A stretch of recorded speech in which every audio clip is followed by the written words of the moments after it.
reportedly Man United have been rejected by Victor Osimhen. Reportedly, we made an approach for him.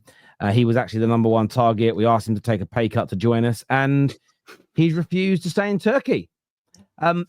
That being the sort of base of the story, what do you think Man United should do now that Gyökeres isn't going to come? Seemingly, Osimhen is going to go back to Galatasaray or still maybe go to Saudi because they're still in for him, according to Fabrizio. But United aren't getting that done. There's Ollie Watkins links. There was loose links 4 or 5 weeks ago to Mateta. Of course, Dominic Calvert-Lewin has been offered to us. That is an option for us, I suppose. But what do you think United are going to do after this latest striker setback? I mean, what have you got? Rasmus season 3? It's kind of long for you guys. I can't lie. Surely you're not going to take Calvert-Lewin. I can't remember who the guy is from Stratford. Is it Stratford Paddock? The guy who's lost a lot of weight. Steve Howson. I was watching him earlier, 360 TV on Instagram, put up a clip from him, and he was basically saying something along the lines of, from a financial standpoint, it makes a lot of sense for Man United to take Dominic Calvert-Lewin because they don't have anyone in the air, in the box who can be a threat, and no one who can really hold the ball up. And Man United have basically spunked so much money up the wall, in so many years, it makes sense for Man United to take Calvert-Lewin. But you can't be lining up next season potentially with Rasmus, Xerxes and Dominic Calvert-Lewin. I mean, Calvert-Lewin's had one good year in the Premier League where he's got double digits. You need more of a goal threat. I think the striker that United should go for is Ollie Watkins, personally. But again, from a financial standpoint, I said this the other day, this is his last big move in his career, and he's 29, 30 years of age. He's going to want a 3 or 4 year deal.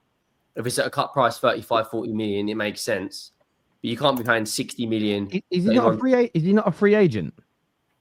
No, I'm talking about, sorry, I moved on to Ollie Watkins, sorry. Oh, sorry. I misheard. Sorry. Yeah, Dominic Calvert-Lewin's a free agent. He's obviously no longer at Everton. But the striker I think United should go for is Ollie Watkins. If you can't get Ollie Watkins, I don't think you're going to pay the 90 million euro clause for Sesko.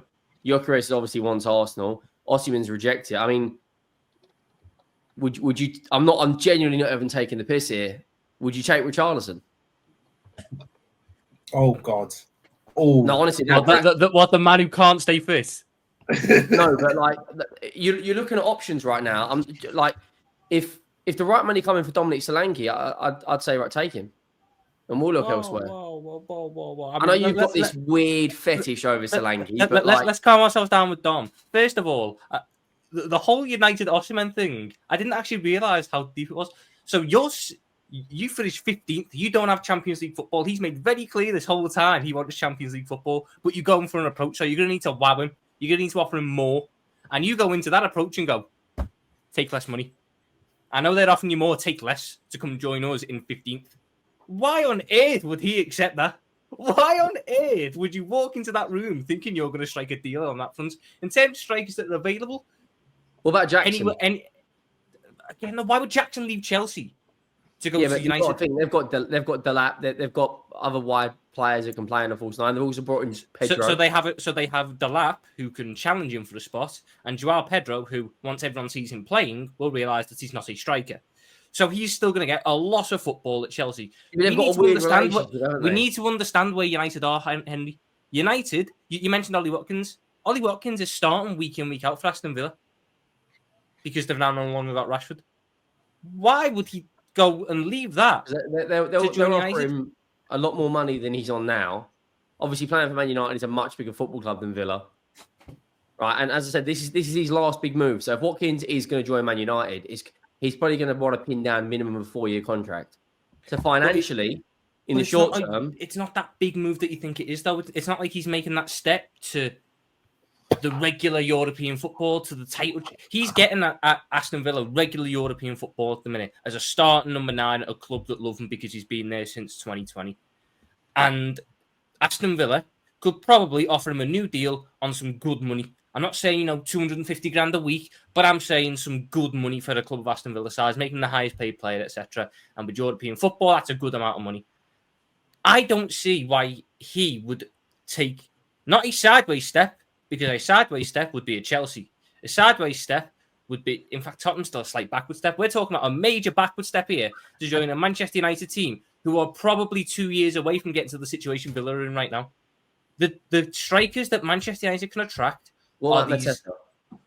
Mateta? Again, maybe a Mateta, maybe the Palace situation changes, and maybe it's a case of, look, they're not in European football, so I've got no reason to stay. But I think if Palace are in Europa League next year, I think Mateta will want to do a year with them in the Europa League. I think the market for Manchester United strikers is the mid-end European.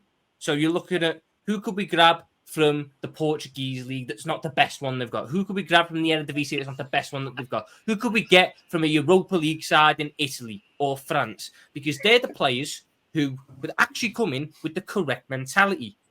I'm sorry, United are a big club, but if I was to see a player who has got regular Champions League football at the minute come in to Manchester United this summer, I would sit there and go, you've not come in for success. You've come in because Manchester United are desperate and I'm paying you a lot of money. This is the thing for me, though. KJ said this earlier, and I stand by it. If we can only bring in Dominic Calvert-Lewin on a short-term pay-as-you-play contract, if we signed another striker, so had we signed Gyökeres and we went, we're also going to bring him in pay-as-you-play backup, I'm not jumping for joy, but I'm not angry about it. But if all we can land is Calvert-Lewin, if all we could land is Richarlison, if all we could land is Bob Nobody from the era D I don't fucking watch it league, right? If that's all we can do, spend that money on a better player for midfield, spend that money on a player, on a new goalkeeper. I would rather not buy a new striker and stick with what we've got than waste the money. And the reason why I say that is because, one, the right profile should be the priority for Manchester United, because we have bought so many of the wrong players in the past. I don't even know how many years, past 12 to 13 years. We have bought so many players that were wrong. Equally, we waste money. We overspend often and we end up wasting money. So we often overpay for players. And I don't care if it's by 10 million here, 5 million there. You know, we're looking at getting 15 million off of the asking price of Mbeumo.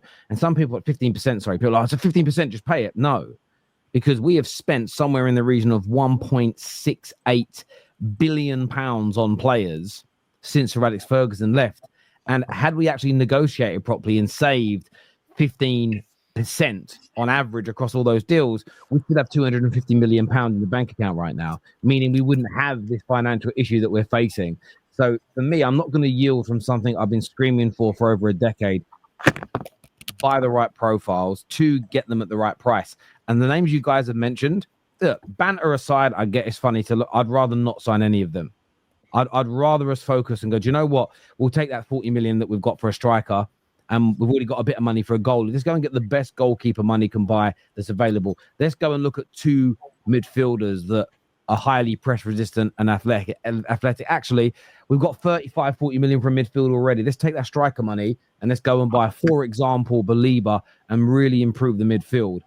With Bruno Fernandes staying, Ahmad in the team, Cunha and Mbeumo, we've got some goals. Are we going to have the best strike force in the league? No, but I'd rather do that personally than a Dominic Calvert-Lewin. Then, you know, Ollie Watkins, I think Ollie Watkins, Mateta level and above, I think improves our front line. But from my perspective, you're looking at Calvert-Lewins and these guys, yeah, it's a massive. That'll be the first, that'll be the big indicator this summer, the first red flag for me where I go, yeah, that would make me lose a lot of faith in this rebuild. And I've said all along that I get called out a lot for not being angry enough, but what I don't get any praise for is not losing my mind when things go wrong either, or getting overly carried away when things go right. So I don't get too carried away when we do a good signing or have a good run of form or win a big game or we appoint someone. I say, well done. Equally, I'm not losing my mind because I knew this was a 3 to 4 year process. But if we signed Dominic Calvert-Lewin, I had a good think about it today. That is a massive red flag that tells me personally, yeah, these guys don't know what they're doing. And I'll get stick for saying that. Oh, I've always known they didn't know what they were doing. That's great. Well done. I'll get you a certificate. Brilliant. Give it to your mum, put it on the fridge. She'll say she's proud of her 40-year-old that lives at home. Well done. Like, that's the thing for me. It's, if you need praise like that, that means you've got mummy problems. But for me, like, we can't do this. I would be almost, if we put a big budget behind this striker, if we put Dominic Calvert-Lewin 120 grand a week, gave him the number 9 shirt, I think Ruben Amorim should quit his job. I think he should walk away. I'm just putting it out there in terms of Calvert-Lewin in a red 9. I will be there. I don't think people truly understand how bad Calvert-Lewin has been since 2021. For He's been terrible. The only thing he can do is head a ball. So I guess in the 80th minute, bringing him on because he's on 30k a week for 2 years. I don't hate it. But if that's the only guy you bring in, then you should throw your club in the bin. Do you understand how stupid that is, David? You're basically saying that they're going to buy a different version of Harry Maguire, because that's what they do with Harry Maguire now. When they need a guy to go up front and win some knockdowns in the last 10 minutes, it's Maguire. So they now just want to buy someone to do Maguire's of the job. You can't call up Calvert-Lewin and say, "Oh, let's play some football." What? No, I agree. Put yourself in the box and just. I agree. I agree. Look, Anthony here says, Terry, Dominic Calvert-Lewin shows how much trouble United are in. Now, what I will say is this. I'm answering the questions that, what if we got him?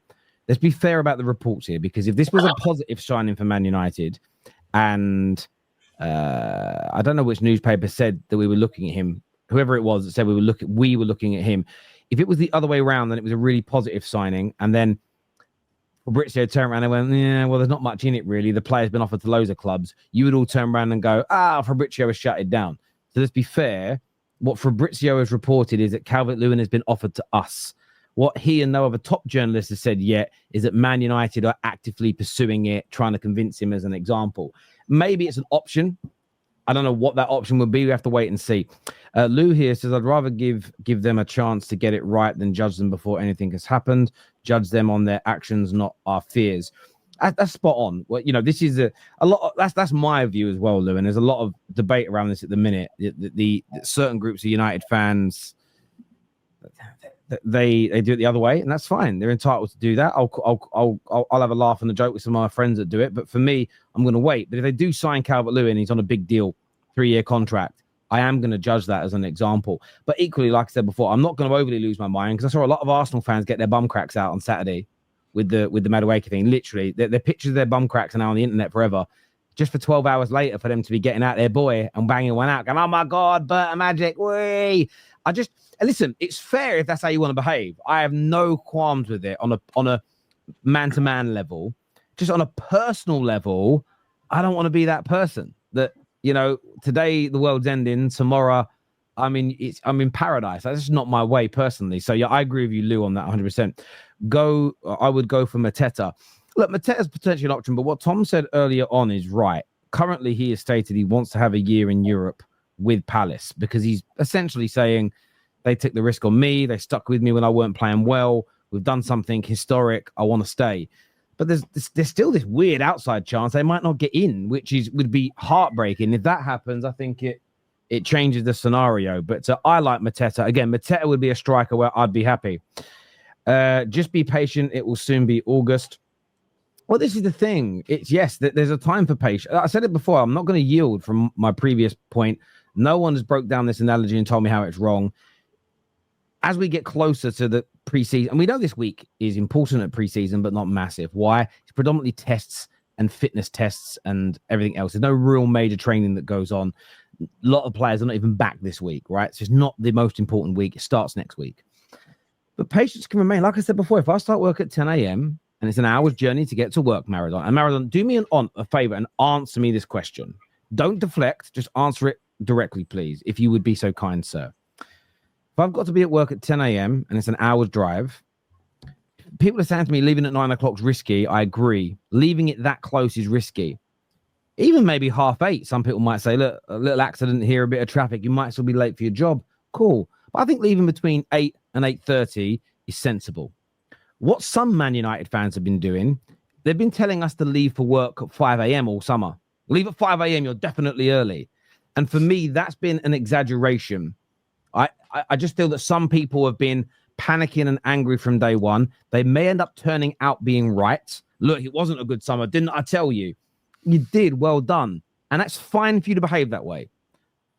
For me, you're never going to get me to spend 3 months of my life, whether it's personal life, football, panicking, worrying, moaning every day about something that hasn't happened yet. I'm very aware it might go wrong. Absolutely. But I'm just never going to, when I'm saying be patient, I'm just giving out almost like advice. And if people don't have to take it, you do you, bruv. If you want to be angry and pent up and every day, that's on you. I kind of bide my time before doing that. That's just me. But yeah, as I say, leaving at 5 a.m. in the morning to get to work for 10 for an hour's drive is excessive. There are some Man United fans, and I've seen them. I've been asking them the last few days on Twitter. They expected 4 or 5 signings by now, 4 or 5 major exits by now. Again, you're entitled to put that in as your standard. I think that's ridiculous because no club's done that ever. And then their response has been quite clever. It's, yeah, but we're so far behind, we have to behave that way. So we have to behave in a way that none of the best clubs in the world at any stage have ever been able to do, right? Sell at the right price and buy at the right price, that many players that early, just because we're behind now. That doesn't make any sense. All the teams that are currently at the top of the league that 5 years ago, 10 years ago, 15 years ago weren't, none of them turned it around with one good summer. It was a 3 or 4 year process of building a squad. So that's on you guys. You guys can do you, man. You guys can do you.